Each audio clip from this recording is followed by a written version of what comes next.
लुका छुपी बहुत हुई, सामने आ जाना।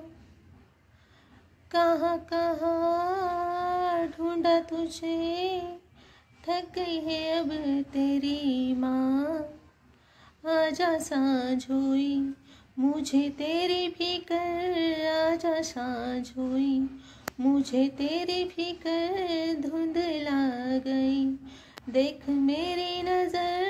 आ जाना, आजा सांझ हुई, मुझे तेरी फिकर। धुंधला गई, देख मेरी नजर। आ जाना। हे गाणं ना आज खरंच खूप आठवत आहे आणि खूप सुंदर लिहिलं आहे खरं तर हे. म्हणजे काहीच नाही ना आयुष्याचं, बघा ना, काही हेच नसतो, म्हणजे भरोसाच नसतो. आज आहे, उद्या काय होईल काहीच सांगता येत नाही आहे.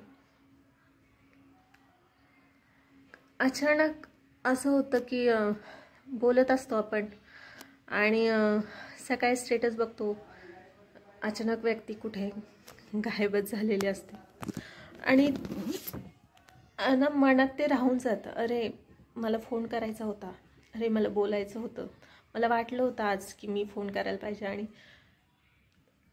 हे असं ना असं वाटायला नाही पाहिजे. म्हणून ना सगळ्यांशी कॉन्टॅक्टमध्ये खरंच राहायला हवं, सगळ्यांशी बोलून राहायला हवं. आपल्यासोबत काय येतं हेच तर येतं ना, सगळ्यांशी मिळून मिसळून राहावं, इतकंच.